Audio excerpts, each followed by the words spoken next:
Բարև ձեզ, սիրելի ունկնդիրներ, Փառք Աստծո, որ մենք այսօր էլ կենդանի ենք եւ առողջ ենք եւ կարող ենք գալ Աստծո ոտքի մոտ եւ սովորել իրենից իր ճշմարտությունները։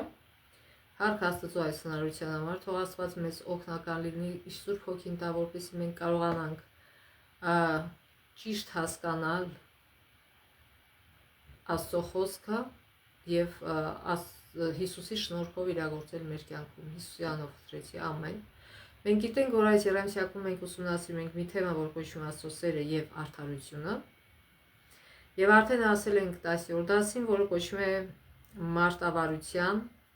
կանոնները։ Մենք գիտենք, որ երբ որ այս երկրի վրա պատերազմներ են տեղի ունենում, նույնիսկ պատերազմների համար գոյություն են կանոններ, ռազմական օրենքներ, որոնք չի կարելի խախտել։ Եվ իհարկե խախտվում է, պատիժը մի անգամ է շիլնում, բայց կարող է լինել պատիժը ավելի ուշ, օրինակ Նյուրնբերգյան process-ը, որ գերմանացի զինվորականներին դատեց, որտեվ երբ որ խախտում ես ռազմական օրենքները, դա համարվում է ռազմական հանցագործություն եւ դրա համար դատ է հասնում։ Հիմա մեր աշխարհում տեղի ունենում հոգևոր պատերազմ, հոգևոր պայքար, մեծ պայքար։ Եվ այս հոգևոր պատերազմը եւս ունի իր մարտավարության կանոնները կամ օրենքները։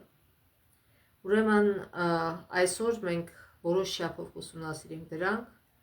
եւ հիշելու համարն է առաջին Հովհաննես 3:8, ով մեղք է գործում սատանայից է, որտեղ սատանան հենց սկզբից մեղանչում է, Աստծո որդին նրա համար հայտնվեց, որ սատանայի գործերը քանդի։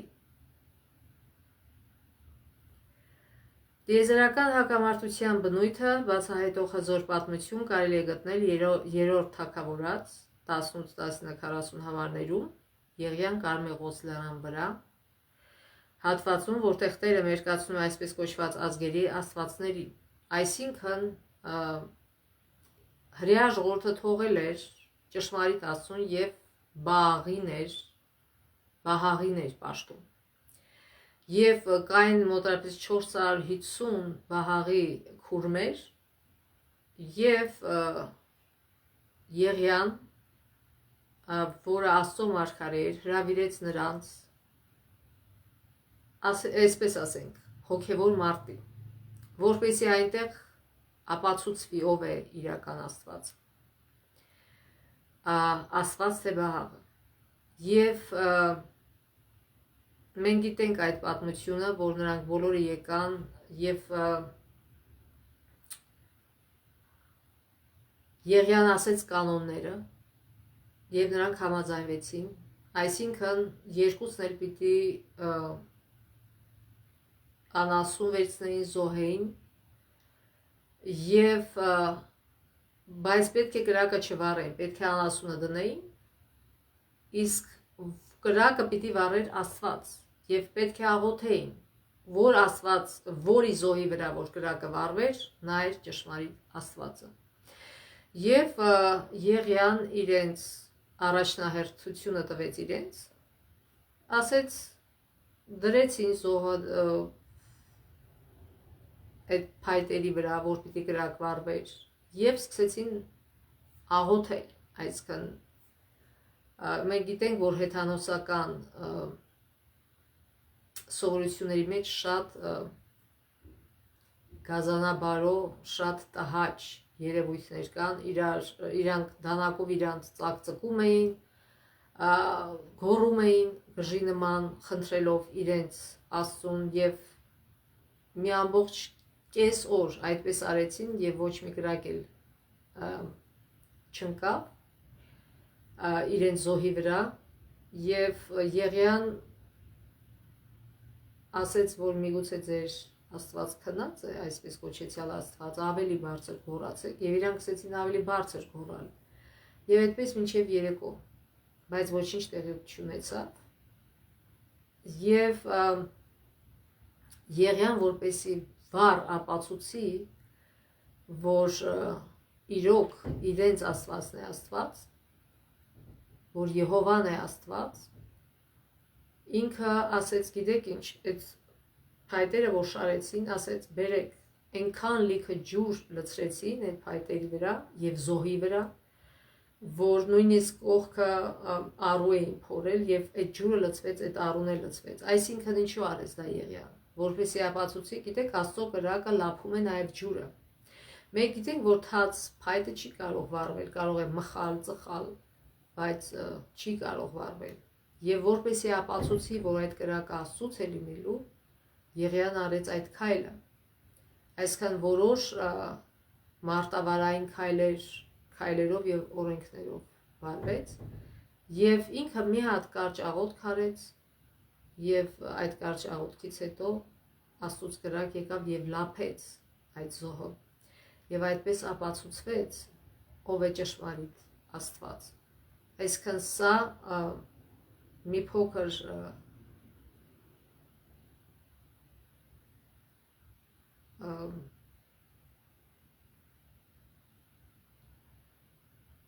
պատերազմները բաղկացած են մարտերից,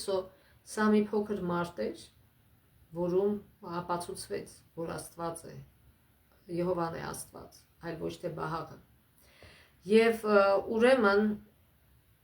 այստեղ Տերը մերկացնում է այսպես կոչված ազգերի աստվածներին, սակայն այդ աստվածների հետևում թաքնված է շատ ավելին, քան պարզապես հեթանոսական երևակայության արդյունք։ Այդ կեղծ աստվածների, այսինքն ով է օգտվում այդ կեղծ աստվածներից, Սատանան։ Նրա այդ կեղծ աստվածների հետևում, որոնց նրանք երկրպագում են, իրականում մեկ ուրիշ բան էր թաքնված։ Երկրորդ Օրինաց 32:17 ասում է. զոհ մատուցեցին դևերին, որոնք աստված չեն, աստվածներին, որոնց չէին ճանաչում, նոր աստվածներ, որ վերջերս եկան, որոնցից ձեր այրերը չվախեցան։ Պողոս Առաքյալն ավելացնում է առաջին Կորինթացիս 10:20-ում. այն, ինչ հեթանոսները զոհաբերում են, դևերին են զոհ մատուցում եւ ոչ թե Աստծուն։ Իսկ ես չեմ ուզում, որ դուք դևերին հաղորդակից լինեք։ Այսինքն իրականում այդ հեթանոսական աստվածների հետևում կանած են դևերը, կանած է Սատանան։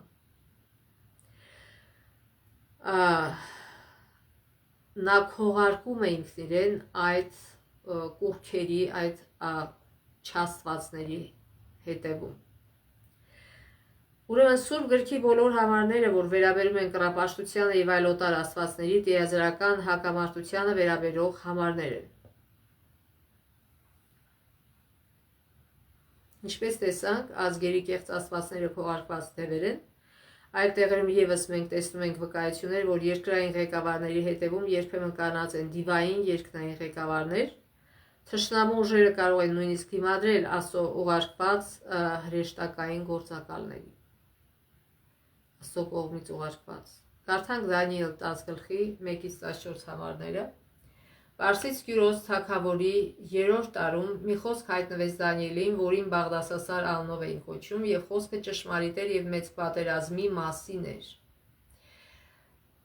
Եվ նա, այսինքն մեծ պայքարի մասին, եւ նա ըմբռնեց խոսքը տեսիլքի միջոցով։ Այն օրերին եւս Դանիելս սքի մեջ էի, այն օրերին ես Դանիելս սքի մեջ էի 3 յոթնյակ օրեր։ Ախորժելի կերակուր չկերա եւ մի սուգինի չմտավ բերանս եւ բոլորովին յուղով չոցվեցի, մինչեւ որ 3 յոթնյակ օրերը չլրացան, այսինքն 3 շաբաթ, որը 21 օր է։ Եվ առաջին ամսվա 24-րդ օրը ես մեծ գետի Տիգրիսի եզերքին էի, աչքերս բարձրացրի ու նայեցի, ահա մի մարդ կտավ հագած եւ մեջքին ոփազի ոսկուց գոտի կապած, նրա մարմինը ոսկի քարի նման էր, նրա դեմքը կայծակի տեսք ուներ, աչքերը կրակի բոցերի պես էին, նրա բազուկներն ու ոտքերը փայլուն պղնձի նման եւ նրա խոսքերի ձայն ամբողջի աղմուկի պես էր։ Այսինքն ում տեսավ Դանիելը Աստծուն, Հիսուսին, ինչպես նկարագրված է նաև հայտնության մեջ։ Հիսուսը այս նույն ձևով է նկարագրված հայտնության մեջ։ Եվ միայն ես Դանիելս էի տեսնում այս տեսիլքը, ահա այն մարդիկ, որոնք ինձ հետ էին, տեսիլքը չտեսան, այլ մեծ սարսափ ընկավ նրանց վրա եւ փախան, թաքնվեցին։ Ես մենակ մնացի եւ տեսա այս մեծ տեսիլքը եւ իմ մեջ ուժ չմնաց, իմ վայելչությունը ապականության փոխվեց եւ ես այլևս ուժ չունեցա եւ ես լսեցի նրա խոսքերի ձայնը։ Եվ երբ նրա խոսքերի ձայնը լսեցի, թմբիրի մեջ ընկա երեսից վրա եւ երեսս գետներս կն ուշագնաց եղավ Դանիելը, երբ որ լսեց Աստծո ձայնը։ Դրանից հետո ինչ տեղի ունեցավ, եւ ահա մի ձեռք դիպավ ինձ եւ ինձ դողալով կանեցրեց ծնկներիս ու ձեռքերիս ափերի վրա։ Եվ ինձ ասաց. «Ով Դանիել սիրելի մարդ, հասկացիր այն խոսքերը, որ ասում եմ քեզ, եւ կանիր տեղումդ, որովհետեւ հիմա քեզ մոտ եմ ուղարկվել»։ Եվ երբ նա այս խոսքն ասաց ինձ, ես կանեցի դողալով, այսինքն հրեշտակը իրեն ուժ հաղորդեց։ Չնայած դեռ դողալով, վախենալով, բայց նա կանեց եւ նա ինձ ասաց. «Մի վախեցիր, ով Դանիել, որովհետեւ այն առաջին օրից, երբ մտադրվեցիր ըմբռնել եւ քո անձը քո Աստծո առաջ խոնարհեցրիր, քո խոսքերը լսվել են եւ ես եկել եմ քո խոսքերի պատճառով»։ Եվ Պարսիկների թագավորության իշխանը 21 օր դիմադրեց ինձ, եւ ահա Միքայելը, առաջին իշխանավորներից մեկը, եկավ ինձ օգնելու։ Եվ ես մնացի այնտեղ Պարսից թագավորների մոտ, եւ ես եկա քեզ հասկացնելու, թե վերջին օրերին ինչ պիտի պատահի քո ժողովրդին, որտեղ տեսիլքը գալիք օրերի համար է։ Ուրեմն հետաքրքիր է, որ ինչ որ պատերազմ է տեղի ունեցել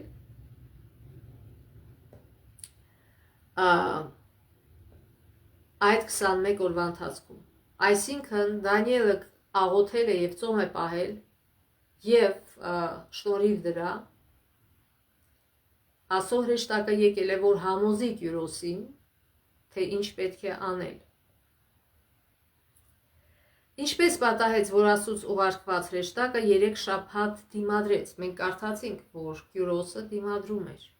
հրեշտակին։ Լինելով ամենակարող Աստված իշխանություն ուներ անմիջապես պատասխանելու Դանիելին, եթե միայն որոշեր դա անել։ Եթե նա օգտվեր իր իշխանությունից, կարող էր հրեշտակին ստիպել, որ հենց այդ պահին հայտնվի Դանիելին։ Այնուամենայնիվ Աստծո ուղարկած հրեշտակին Պարսիկների թագավորության իշխանը 21 օր դիմադրեց։ Ինչ է տեղի ունենում այստեղ։ Ուրեմն մենք գիտենք, որ Աստված տվել է մարդկանց ազատ կամք եւ ոչ Աստված, ոչ հրեշտակները բարի կարող են ստիպել մարդուն, որից է բան ընտրություն անել, որոշում,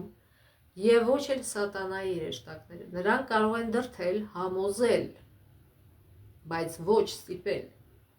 Սա է մարտավարության կանոններից մեկը, այսինքն ստիպողականություն չի կարող լինել։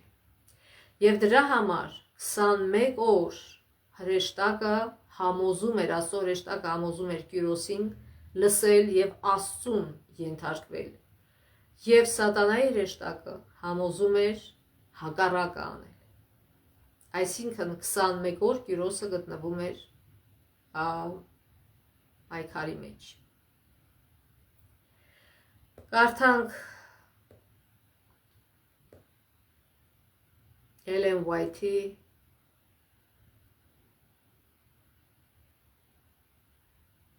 Նահապետների և մարգարեների գրքից։ 3 շաբաթ Գաբրիելը պայքարում էր խավարի ուժերի դեմ, փորձելով հակադրվել Կյուրոսի բանականության վրա գործող ազդեցությանը։ Այսինքն չար հրեշտակները սատանան ուզում էր համոզել Կյուրոսին մի այլ բան։ Արվեց այն ամենը, ինչ կարող էր անել երկինքը հանուն Աստծո ժողովրդի շահերի, հաղթանակը վերջնական էր։ Թշնամական ուժերը զսպվեցին թե Կյուրոսի եւ թե նրա որդի Քամբիզի բոլոր օրերում։ Այսինքն վերջի ոչի Կյուրոսը որոշեց հնազանդվել Աստծուն։ Որպեսզի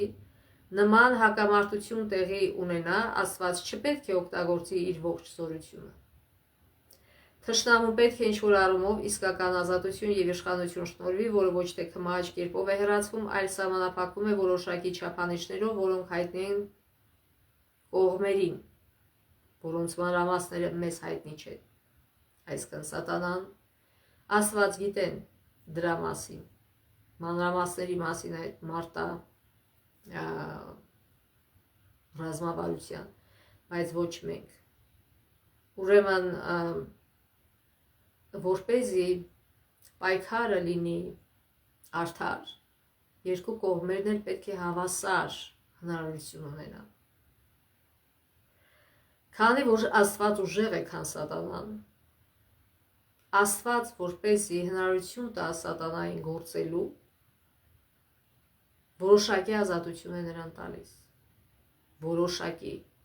ոչ լիարժեք, որպեսզի այս պայքարը լինի արդար։ Աստված իր լրիվ ուժը չի օգտագործում համոզելու համար, այսինքն իրանք հավասար ուժով են գործում։ Եվ դա տևելու է որոշ ժամանակ, մինչև որ այս պայքարը ավարտվի։ Աստված ինքը իրեն սահմանափակել է։ Այն տպավորությունն է ստեղծվում, որ տիեզերական հակամարտության մեջ, որի շրջանակներում գործում են նույնիսկ Աստծո հրեշտակները, պետք է գոյություն ունենան չափանիշներ, որոնք մենք կանվանենք մարտավարության կանոններ կամ ռազմավարության կանոններ։ Որոշակի իմաստով այնքան էլ բարդ չէ հասկանալ այդ սահմանները, եթե մենք յուրացնում ենք այն գաղափարը, որի մասին արդեն խոսել ենք, այն է, որ Աստված գործում է միայն սիրուց դրդված, հենց սերն է համարվում նրա կառավարման հիմքը, այլ ոչ թե հարկադրանքը։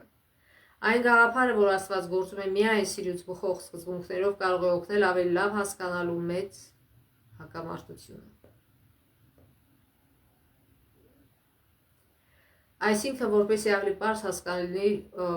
սովորական պատերազմներում այս մարդիկ, որ վարում են, կան ռազմավարության կանոններ, օրենքներ կամ մարտավարության, ըստ որի իրավունք չկա հիվանդանոցները ռմբակոծել, իրավունք չկա խաղաղ ժողովրդին, խաղաղ բնակչությանը վնաս տալ, բայց իհարկե տարբեր բաներ են հորինում և խախտում են այդ օրենքները։ Երբեմն այդ խախտելու համար կանգնում են դատավարության առաջ, երբեմն ոչ։ Նույն ձևի ռազմավարության կանոններ կա հոգևոր պայքարի մեջ։ Իհարկե Աստված երբեք չի խախտի այդ պայմանները, եւ Սատանան էլ սահմանափակված է իր գործողությունների եւ ժամանակի մեջ, բայց նորից կրկնենք, որ հավասար իրավիճակում Աստծո հետ, որքան որ Սատանան ուժ ունի, այդքան էլ ուժ օգտագործում է Աստված, դրանից ոչ ավել,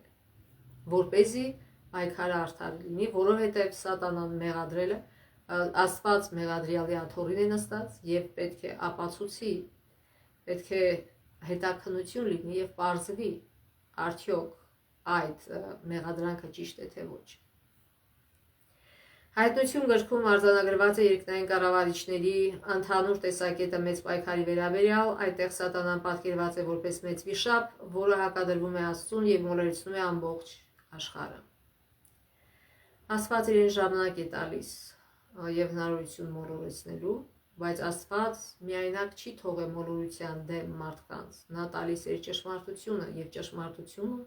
կօգնի ազատվել մոլորությունից, եթե մարդը ուզում է, եթե մարդը ընտրում է դա։ Կարդանք Հայտնություն 13:1-8 համարները, Հայտնություն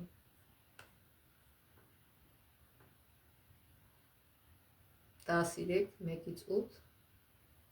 Տեսած օրից ելնում էր մի գազան, որ 7 գլուխ ուներ եւ 10 եղջյուր, նրա եղջյուրների վրա կար 10 թագ, իսկ նրա գլուխների վրա հայրության անուն, այն գազանը, որին տեսահովազի նման էր, նրա ոտքերը արջի ոտքերի նման են, իսկ բերանը առյուծի բերանի, վիշապը նրան տվեց իր զորությունը, իր գահն ու մեծ իշխանություն։ Նրա գլուխներից մեկը մահացու խոցված էր, բայց այդ մահացու վերք առողջացավ եւ ամբողջ երկիրը զարմացավ ու հետևեց գազանին։ Մենք այս բոլորը ուսումնասիրել ենք, գիտենք ինչի մասին է խոսքը գնում։ Եվ երկրպագեցին վիշապին, որ իշխանություն տվեց գազանին, եւ երկրպագեցին գազանին, ասելով ով է նման այս գազանին կամ ով կարող է նրա դեմ պատերազմել։ Նրան բերան տրվեց մեծ խոսելու ու հայհոյելու, եւ նրան իշխանություն տրվեց 42 ամիս գործելու, նա իր բերանը հայհոյանքով բացեց Աստծո դեմ հայհոյելու նրա անունը, նրա բնակարանը եւ երկնքում մնակվողներին, եւ նրան իշխանություն տրվեց սրբերի դեմ պատերազմելու ու նրան հաղթելու։ Նրան իշխանություն տրվեց բոլոր ցեղերի, ժողովուրդների, լեզուների եւ ազգերի վրա։ Նրան երկրպագելու են երկրի վրա բնակվող բոլոր նրանք, որոնց անունները աշխարհի սկզբից ի վեր գրված չեն մորթված գարան կյանքի գրքում։ Այսինքն Աստված հնարավորություն է տալի գործելու իր հակառակորդին, եւ հնարություն է տալիս մարդկանց ընտրություն կատարելու եւ իր հակառակորդի միջև։ Վիշապը, որ սատանան է, ոչ միայն պատերազմում է Աստծո եւ նրա ծառաների դեմ, այլև պատկերված է որպես երկրային թագավորությունների թիկունքում կանգնած ղեկավար, որոնք դարերի ընթացքում հալածում են Աստծո ժողովրդին։ Եղել են շատ ղեկավարներ դարերի ընթացքում, որոնք օրենքներ են հանել, որպեսզի հալածեն քրիստոնյաներին, եւ այդ օրենքների հետևում, այդ մարդկանց հետևում կանած է սատանան եւ իր հրեշտակները։ Այսինքն դրանք ղեկավարներ են, ովքեր ըստ իրենց կամքի ընտրեցին ենթարկվել սատանային, այլ ոչ թե Աստծուն։ Վիշապը տվեց իր զորությունը իր գահան ու մեծ իշխանություն ծովից ելնող գազանին, այս գազանի մասին գրվում է. նրան բերան տրվեց մեծ խոսելու հայոյելու եւ նրան իշխանություն տրվեց 42 ամիս գործելու, այսինքն ժամանակավորապես, ժամանակով սահմանափակված։ Այսպիսով, սատանա վիշապը զորությունը եւ իշխող հեղինակություն է տալիս գազանին, երկրային կրոնաքաղաքական իշխանությանը։ Այդ իշխանությունը օգտագործվում է Աստծուն պատկանող երկրպագությունը բռնազավթելու համար։ Գազանը հայհոյում է Աստծո անունը, նաև պատերազմում է եւ նույնիսկ հաղթում Աստծո սուրբերին գոնե մի որոշ ժամանակով։ Այսինքն մենք գիտենք ինչ է աստվածայություն, երբ որ մարդը մարդկներով ասում է, որ ես Աստված եմ, եւ դա անում է Հռոմի Պապը։ Ինքը ասում է, ես Աստծո փոխանորդ եմ այս երկրի վրա եւ իրավունք ունեմ նույնիսկ իր օրենքը փոխելու, այդ բոլորը աստվածահայհոյություն է եւ իրականում իրոք փոխել են։ Այս համաշխարհային իշխանություն ու իրավասությունը նրան տրված է վիշապի այս աշխարհի իշխանությունը բռնազավթողի կողմից։ Սատանան է այդ իշխանությունը տվել իրենց։ Եվ այնուամենայնիվ կան հստակ Աստծո թույլտվության ներքո իհարկե։ Եվ այնուամենայնիվ կան հստակ սահմաններ սատանայի եւ նրա կամակատարների համար, ներառյալ ժամանակային սահմանափակումները, Հայտնություն 12:12, դրա համար ուրախացեք ով երկինք եւ նրանում բնակվողներ, վայ երկրին եւ ծովին, որտեղ ձեզ մոտ իջավ դևը, որ մեծ բարկություն ունի, իմանալով, որ քիչ ժամանակ ունի։ Սատանան գիտի, որ քիչ ժամանակ ունի, եւ հայտնությունում նկարագրված իրադարձությունները տեղի են ունենում մարգարեական ժամանակացույցով, որոնք ցույց են տալիս այդ չար ուժերի տիրապետության կոնկրետ սահմանները։ Անկասկած է, որ Աստված ի վերջո հաղթելու է։ Հայտնություն 21:4 եւ նրանց աչքերից պիտի սրբի ամեն արտասուք, այլևս մահ չի լինելու նաեւ ոչ սուգ, ոչ աղաղակ, ոչ ցավ, որովհետեւ նախկիններն անցան։ Հոբի գիրքը մի շարք հետաքրքիր բացահայտումների տալիս մեծ պայքարի իրական լինելու վերաբերյալ։ Կարդանք Հոբ 1:12 համարները։ Հոբ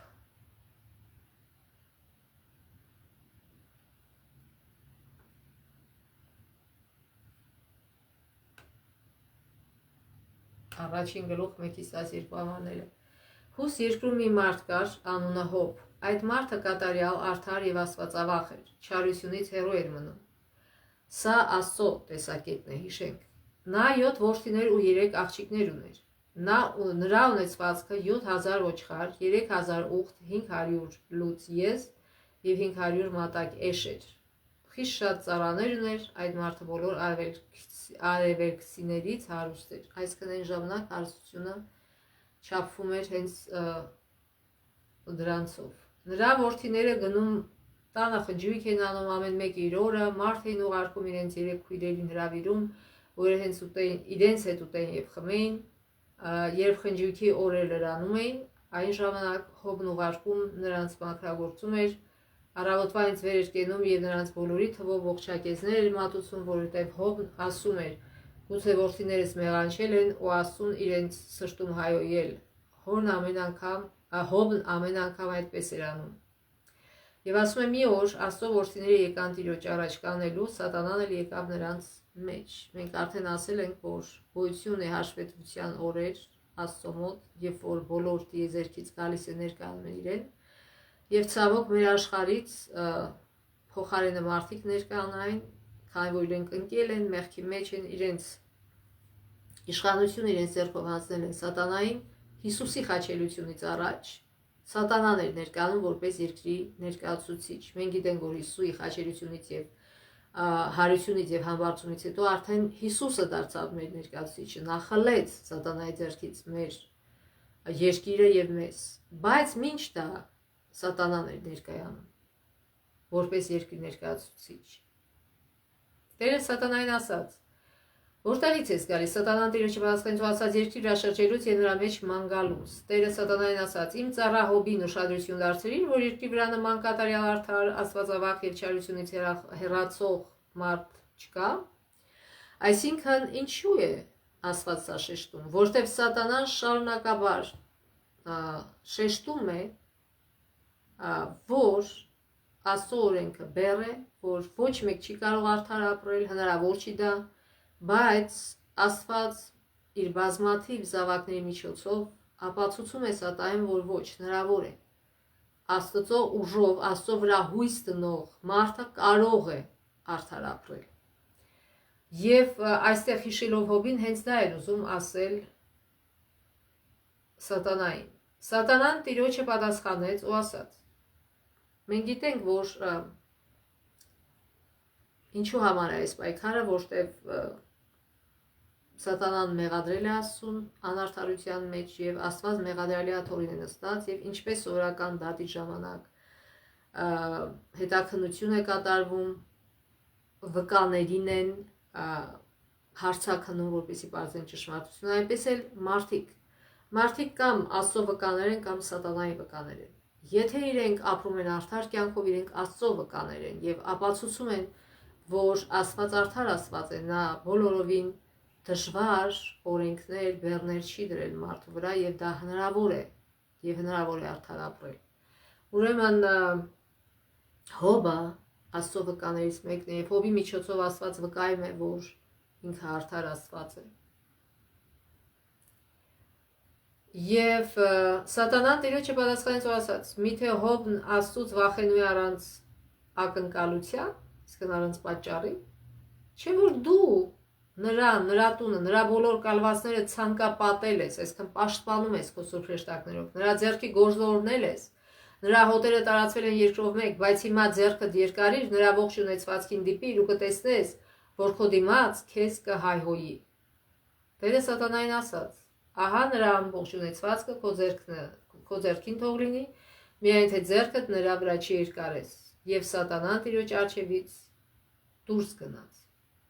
Այսինքն Աստված թույլ տվեց սատանային որոշ բաներ անելու, որպեսզի ապացուցի, որ Հոբը կապ չունի, ինքը Հոբին օրհնել է, թե ոչ, Հոբը իրեն սիրում է, ուղղակի սիրում է, այլ ոչ թե նրա համար, որ Աստված իրեն օրհնել է, այլ որովհետև Աստծուն համարում է արդար եւ իրեն համարում է Աստծո հետևորդ։ Այս համարներից կարելի է շատ նշանակալի մանրամասներ հասկանալ։ Նախ այսպես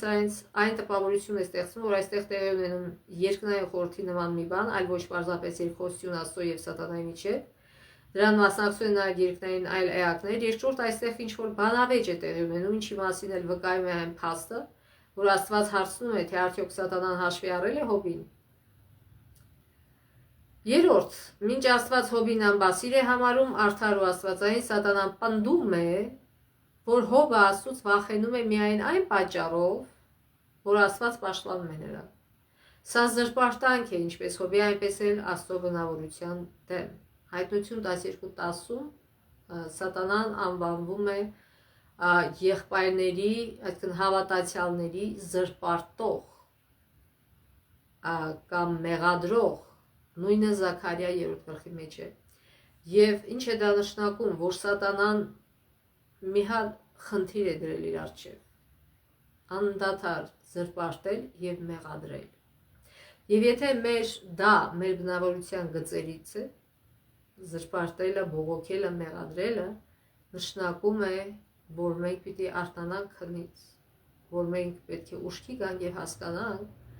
թե ում օրինակով ենք մենք շարժում, ում ենք մենք լսում այս կյանքում։ Մեղադրանքի հետևում միշտ կանած է սատանան։ Չորրորդ, սատանան պնդում է, որ Աստծո պաշտպանությունը Հոբի առումով անարդար է, եւ խոչընդոտում է անհնար է դարձնում, որ սատանան ապացուցի իր մեղադրանքները։ Այսինքն դու իրեն պաշտպանում ես, ես չեմ կարողանում իրան վնաս տալ եւ երեսը այն որ ասում է մարդու ոտը տրորի այն վաղ կիմանաս իրան։ Հիմա սատանան դա է պնդում, ասում է հələ Հոբի ոտը տրորի, տես ինչ տեղի կունենա։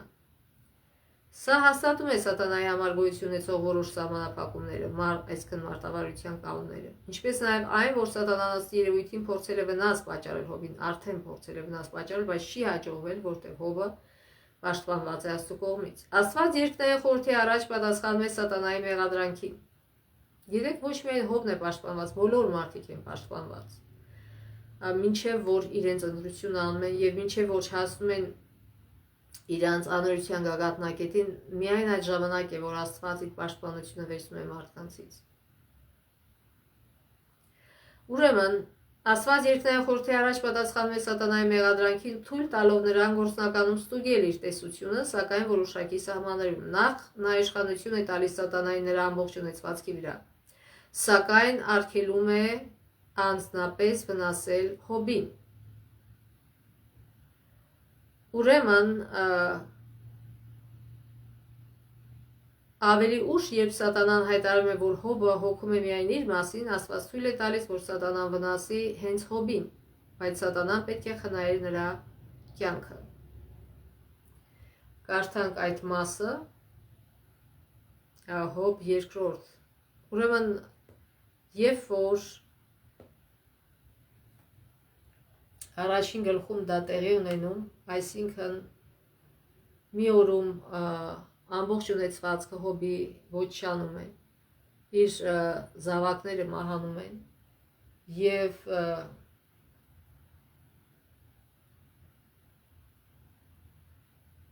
ինչ է անում Հոբը, ինչիսին էր Հոբի ռեակցիան այդ ամբողջին, ասում է 20 համարում առաջին գլխի, ասում է Հոբը վեր կացավ, իր վերնած գեստը պատառոտեց, գլուխը խուզեց, գետին ընկավ ու երկրպագություն արեց Աստծուն եւ ասաց. Իմ մոր արգանդից մերկ եմ դուրս եկել, մերկ էլ այնտեղ պիտի վերադառնամ։ Տերը տվեց, Տերն էլ առավ։ Տիրոջ անունը թող օրհնյալ լինի։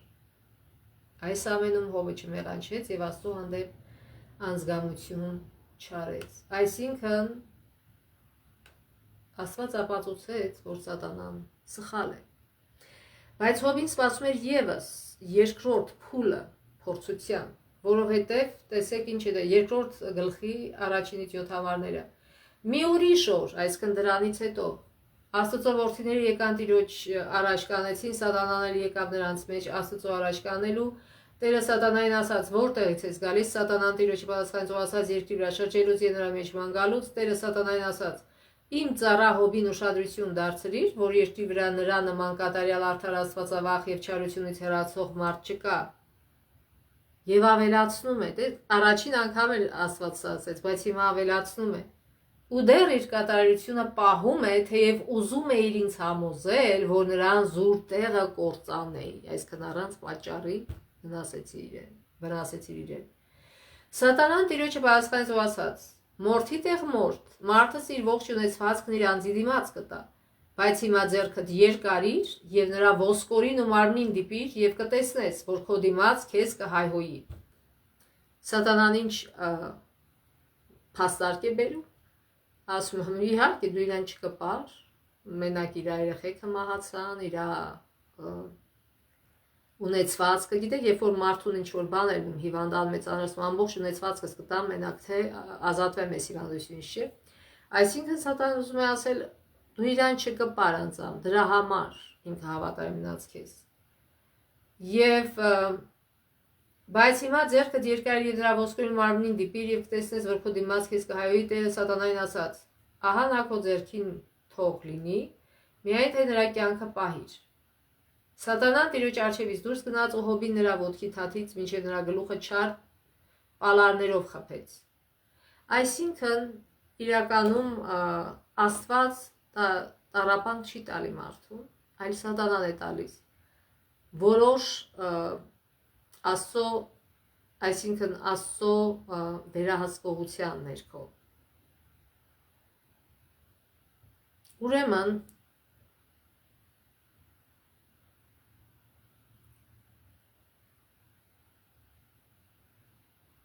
Սատանան բազմաթիվ աղետներ է բերում Հոբի ընտանիքի վրա, սակայն բոլոր դեպքերում Հոբը շարունակում է օրհնաբանել Աստծո անունը, հերքելով սատանայի մեղադրանքները։ Այստեղ մենք շատ նոր բաներ ենք իմանում։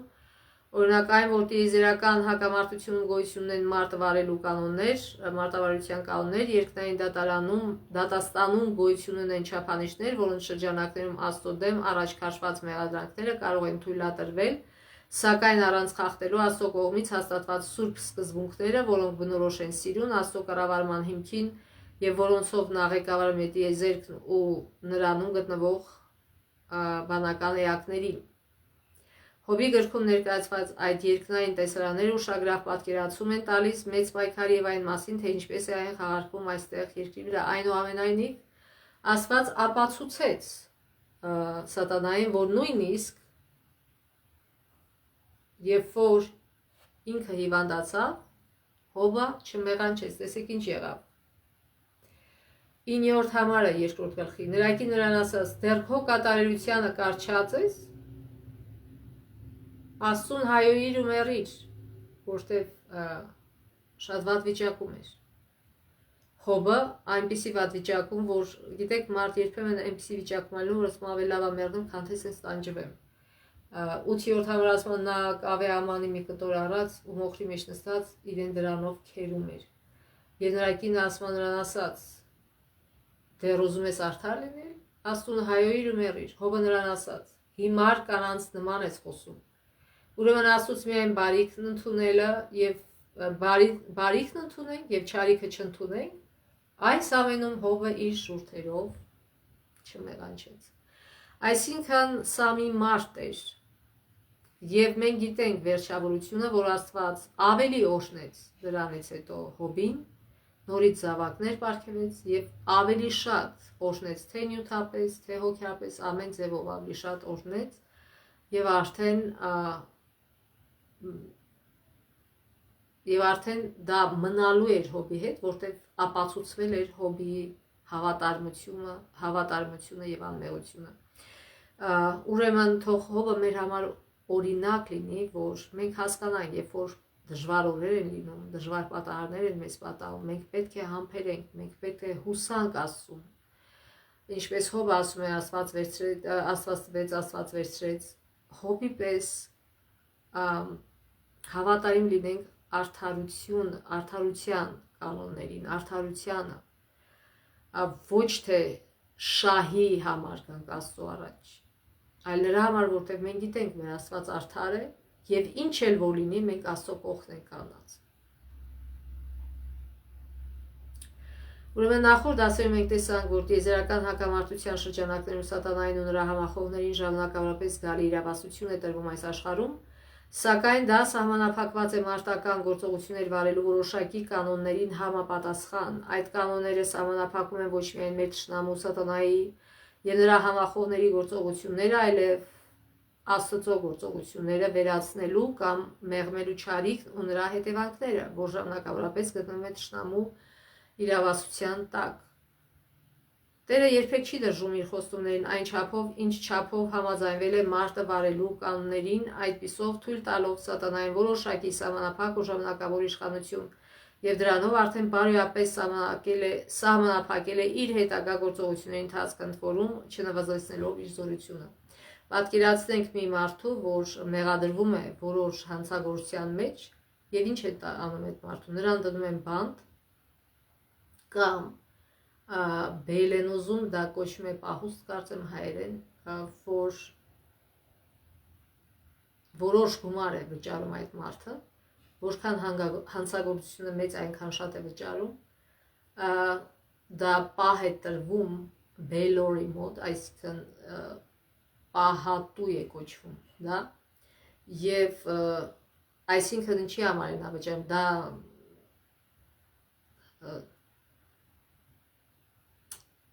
վստահեցնում է, որ ինքը դատին կներկայանա։ Բայց եթե մարդը փող չունի եւ ստիպված է բանտում մնալ, նա սահմանափակված է բանտի պատերով այդ ամբողջ օրերին մինչև դատի օրերը։ Եվ նաև կարող է լինել, որ նրան թույլ տան դուրս գալ, բայց ասեմ, որ դու իրավունք չունես գնալ այստեղ, այնտեղ, այսինքն պետք է քո տեղում մնաս։ Այսինքն սահմանափակված է այդ մարդը, մեղադրյալը սահմանափակված է։ Նույնը կատարվում է եւ Աստծո հետ, քանի որ նա մեղադրյալ է, նա սահմանափակված է, ոչ թե նրա համար որ նա ուժ չունի, այլ որտեղ նա դա անում է հանուն վերջնական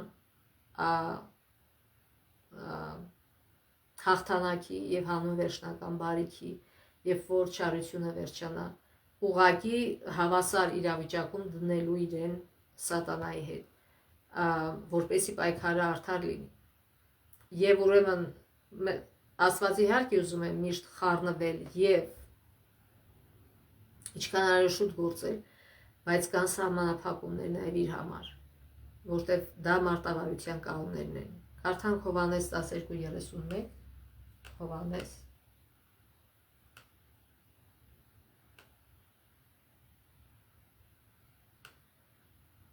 12:31։ Հիմա է այս աշխարհի դատաստանը, հիմա այս աշխարհի իշխանը դուրս է նետվելու։ Այսինքն կա որոշակի ժամանակ։ Հովհաննես 14:30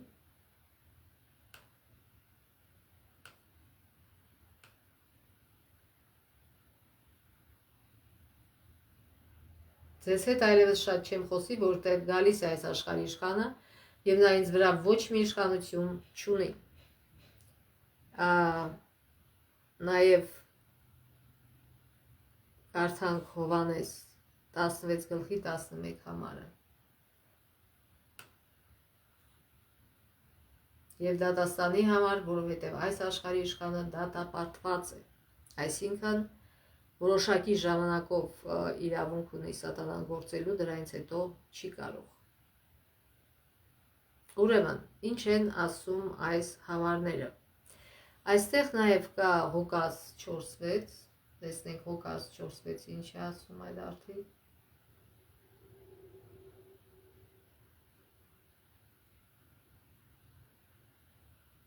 Եվ սատանան նրան ասաց. այս ամբողջ իշխանությունը սրանց փառքը քեզ կտամ, որովհետև ինձ է տրված եւ ում ցանկալին տալիս եմ։ Ար եթե դու իմ առաջ ընկած երկու փագես, ամբողջը քոնը կլինի։ Այսինքն ժամանակավորապես նա ունի որոշակի իշխանություն եւ երկրորդ Կորինթացիներ 4:4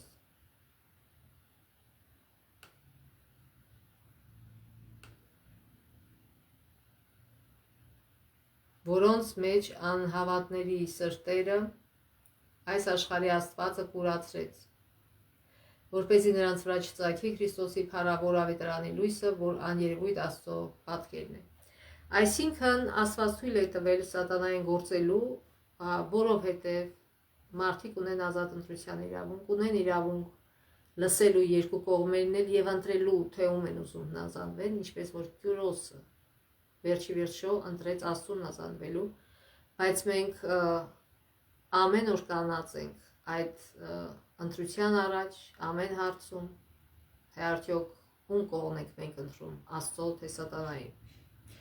Նոր կտակարանը պատկերում է երկու թագավորությունների բախում, լույսի ու խավարի, ընդ որում խավարը սատանայի ու նրա ապստամբության հետևանքն է, Քրիստոսի առաքելության մի մասը սատանայի թագավորությունը հաղթելն է, ինչպես կարդացինք հիշելու համարում։ Աստծո որդին նրա համար հայտնվեց, որ սատանայի գործերը քանդի, առաջին Հովհաննես 3:8։ Այնուամենայնիվ կան կանոններ, որոնք սահմանափակում են Աստծո հնարավորությունները հավատարիմ մնալով նրա կառավարման սկզբունքներին։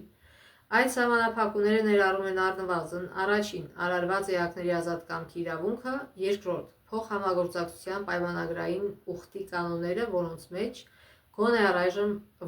մենք գոնե առայժմ ծանոթ չենք։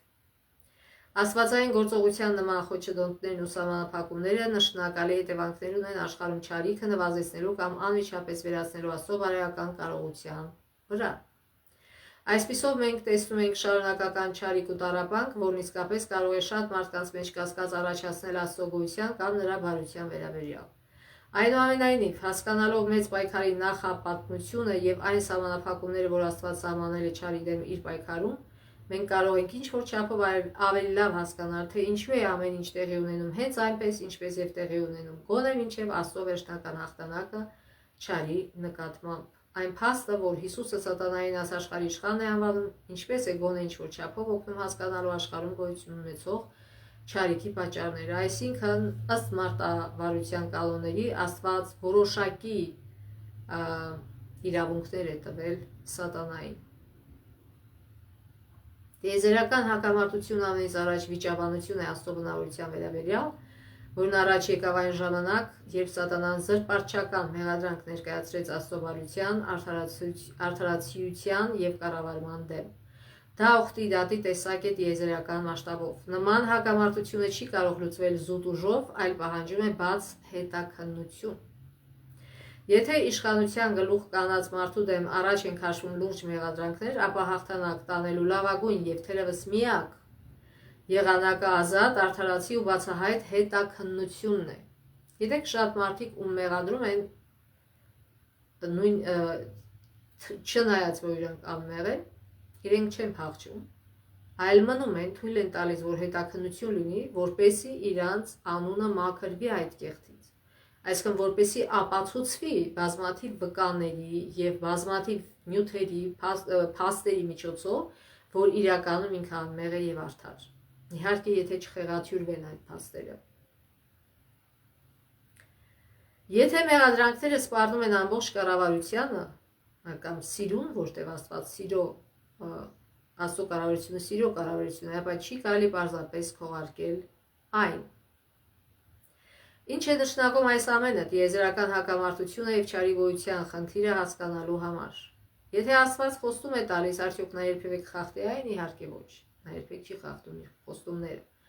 Այն չափով, ինչ չափով, որ Աստված համաձայնվում է վարքագծի կանոններին, նրա հետագա գործողությունները բարոյապես սահմանափակված կլինեն։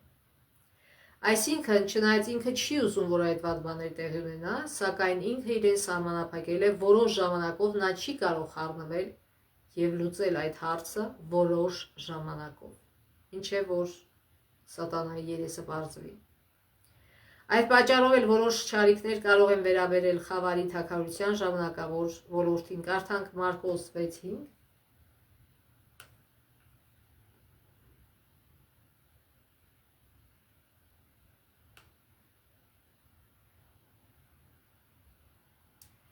Եվ չէր կարողանում այնտեղ ոչ մի հրաշք գործել, բայց մի քանի հիվանդների վրա ձեռքերը դնելուց ու բժշկելուց բացի, և զարմանում էր նրանց անհավատության վրա։ Այսինքն Հիսուսը կարող է բժշկել նրանց, կարող էր, իհարկե կարող է, բայց այս մարդիկ չէին հավատում, չէին ուզում, չէին դիմում։ Աստված նույնիսկ Աստված չի անում զոռով լավություն, որտեղ նա մարդուն տվել է ազատ կամքի ընտրություն, եթե մարդը խնդրում է, ուզում է, իհարկե անում է։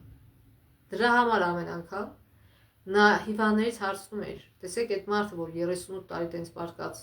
տարապում էր, ասում է, ուզում ես բժշկվել, այսինքն այդ ինչ հարց է, այս մարդը 38 տարի պարկած է, միթե հնարավոր է, որ ինքը չուզի, այնուամենայնիվ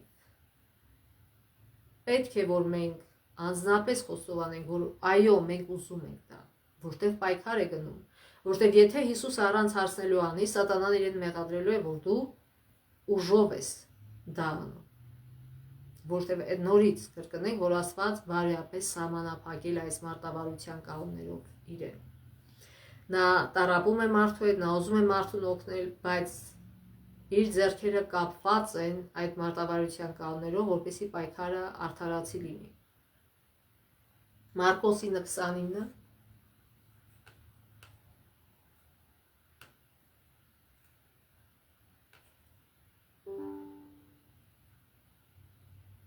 Եվ նա ասաց նրանց. այդ դիվային սերնդին ոչ ոք այլ կերպ չի կարող դուրս հանել, եթե ոչ աղոթքով ու ծոմով։ Ինչ նկատի ուներ այստեղ Հիսուսը։ Այս բոլոր պատմություններում ըստ երևույթին գոյություն ունեն որոշ սահմանափակումներ կամ հոգևոր մարտը վարելու կանոններ, որոնք կապ ունեն այնպիսի երևույթների հետ, ինչպիսիք են հավատքը և աղոթքը։ Այլ տեղերում մենք տեսնում ենք բազմաթիվ վկայություններ այն մասին, որ աղոթքը դեպի լավն է փոխում աշխարհը, ուղիներ բացելով աստվածային գործողությունների համար, որոնք հակառակ դեպքում հնարավոր չէին լինի բարոյական տեսակետից։ Այսինքն, նորից հիշենք Դանիելի 21 օր Դանիելը աղոթեց և ծոմ պահեց, եւ վերջապես եւ շնորհիվ դրա հրեշտակը շարունակում էր պայքարել Կյուրոսի որոշման համար եւ վերջապես հաղթանակ եղավ։ Ուրեմն, եթե մենք ուզում ենք, որ Աստված շատ հաղթանակի մեր կյանքում եւ այս աշխարհում, մենք պետք է ամեն առիթով աղոթենք, միշտ աղոթենք։ Սակայն մենք չպետք է սխալվենք մտածելով, որ հավատքն ու աղոթքը միագործոնն են։ Հավանական է, որ գոյություն ունեն բազմաթիվ այլ գործոններ եւս, որոնց մասին մենք տեղյակ չենք։ Լինում է աղոթում ենք լավ բանի համար, բայց ուշ է լինում, որտեղ մենք շատ բաներ չգիտենք։ Բայց Աստված երբեք չի ուշանում, նա միշտ ամեն ժամանակին է տալիս պատասխանը աղոթքի։ Մնում է, որ մենք վստահենք իրեն, համբերենք։ Սա համահունչ է, ինչպես ինքն է համբերում։ Գիտեք, սատանան այսօր գործում է եւ վատ բաներ է անում եւ մարդկանց ասում է, որ դա Աստված է անում։ Սատանան համբերում է եւ իր վկաների միջոցով ցույց է տալիս, որ նա այդպեսին չէ, որպեսզի մարդիկ ճշմարտությունը իմանան եւ ի վիճակի լինեն ընտրություն անելու։ Սա համահունչ է այն ամենին, ինչ սովորեցինք հոգևոր մարդ տավարության կանոնների առումով, քանի որ Աստված որոշակի պարտավորություն է ստանձնում կամ համաձայնվում է մարդը վարելու որոշ կանոնների հետ, նրա հետագա գործողությունները սահմանափակված կլինեն բարոյական տեսակետից։ Այսպիսով չարի որոշ տեսակներ կարող են գտնվել խավարի թագավորության ժամանակավոր իշխանության տակ։ Կարդանք Հռոմեացիներ 8:18։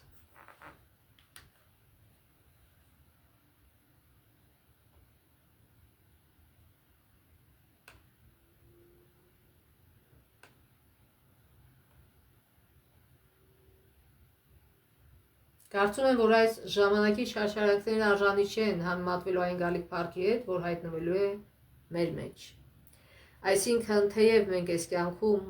ժամանակավոր չարչարվում ենք, բայց սրանք շատ փոքր կթվան մեզ, երբ որ մենք տեսնենք այն փառքը, որի մեջ մենք հայտնվելու ենք, երբ որ Հիսուսը գա։ Հայտնություն 21:3-4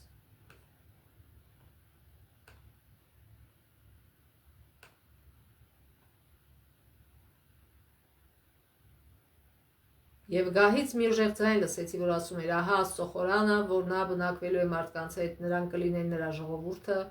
իսկ ինքը կլինի նրանց Աստվածը, որ նրանց հետ է, եւ նրանց աչքերից պիտի սրբի ամեն արտասուք, այլևս մահ չի լինելու նաեւ ոչ սուգ, ոչ աղաղակ, ոչ ցավ, որտեղ նախկիններն անցան, այսինքն էլ մեղք չի լինելու եւ մեղքի այդ ահավոր հետևանքներն էլ չեն լինի։ Վերջում կարդանք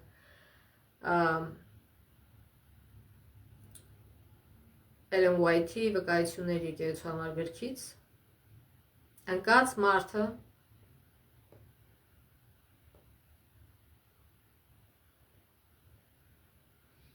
գլուխ 66-ից, որը կոչվում է սատանայի զորությունը։ Ընկած մարդը սատանայի օրինական գերին է։ Քրիստոսի առաքելությունը մարդուն իր մեծ հակառակորդի իշխանությունից ազատագրելն էր։ Մարդն իր բնույթով հակված է հետևելու սատանայի ներշնչակներին եւ չի կարող հաջողությամբ դիմագրավել նման սարսափելի թշնամուն, եթե հզոր հաղթողը Հիսուս Քրիստոսը չբնակվի նրա մեջ, որպեսզի ուղղորդի նրա ցանկություններն ու տա իր զորությունը։ Այսինքն մենք առանց Քրիստոսի բոլորովին անպաշտպան ենք սատանայի առջև, որտեղ ինքը մեզանից ուժեղ է, մեզանից խելացի է, մեզանից խորամանկ է եւ բազմաթիվ հնարավորություններ ունի մեզ խաբելու։ Միայն Աստված կարող է սահմանափակել սատանայի զորությունը։ Նա մի կողմից մյուսն է գնում շրջագայում երկրի վրա, նա մեկ րոպե անգամ չի կորցնում զգոնությունը, վախենալով բաց թողնել հոգիները կորցնելու հնարավորությունը։ Կարևոր է, որ Աստծո ժողովուրդը հասկանա դա, որպեսզի կարողանա խուսափել նրա հակառակներից։ Սատանան պատրաստում է իր մոլորությունները, որպեսզի չբացահայտվի Աստծո զավակների կողմից, երբ սկսվի իր վերջին արշավ Աստծո ժողովրդի դեմ։ Երկրորդ Կորինթացիներ 11:14 Եվ զարմանալի չէ, որտեղ սատանան ինքն է լույսի հրեշտակի կերպարանքն է ընդունում։ Մինչ որոշ խաբված հոգիներ պնդում են, որ սատանան գոյություն չունի, նա գերում է այդ մարդկանց եւ մեծապես գործում նրանց միջոցով։ Սատանան Աստծո մարդկանցից ավելի լավ գիտի, թե ինչ իշխանություն կարող են ունենալ նրանք իր վրա, եթե ունենան Քրիստոսի զորությունը։ Երբ նրանք խոնարհաբար օգնություն են խնդրում հզոր հաղթողից, ճշմարտության ամենաթույլ հավատավորն անգամ հաստատուն ապավինելով Քրիստոսին կարող է հաջողությամբ հակադարձել սատանային եւ նրա բյուրավոր զորքին։ Նա չափազանցնենք է, որպեսզի բացահայտ ու համարձակորեն ներկայանա իր գայթակղություններով։ Չէ՞ որ այդ ժամանակ քրիստոնյային իր հատ ուժերը կարթնանան եւ նա կկարողանա պավինել ուժեղ եւ հզոր ազատարարին։ Սակայն նա գալիս է աննկատ եւ գործում է անհնազանդության այն զավակների քողի տակ, որ այսքան գործում է քողարկված, որ աստվածապաշտություն են դավանում։ Զարմանալի է։ Այսինքն նա գործում է աստվածապաշտություն դավանողների միջոցով, ինչպես դա արեց Քրիստոսի ժամանակներում փարիսեցիների, քահանաների, քահանապետի, սադուկեցիների միջոցով նրանք բոլորը միասին հանձնեցին Հիսուսին, Պիղատոսին, որպեսզի նրան խաչի։ Այսինքն կարծես թե իբր թե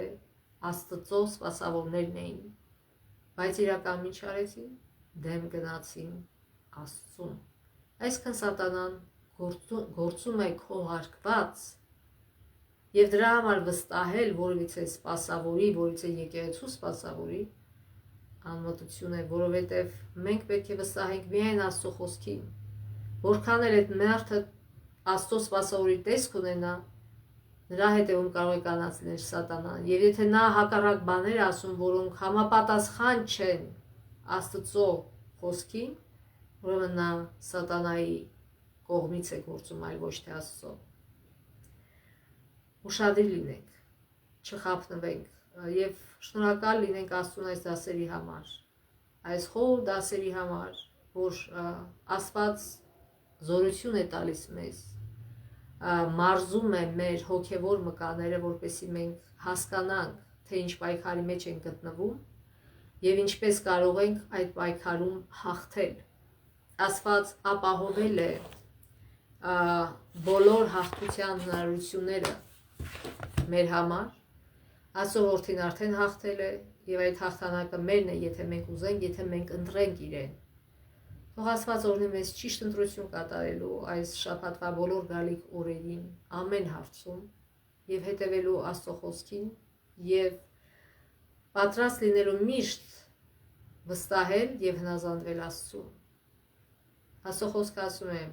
հնազանդվեք Աստծուն եւ սատանան ձեզնից փախչի։ Որպեսզի մենք օգնենք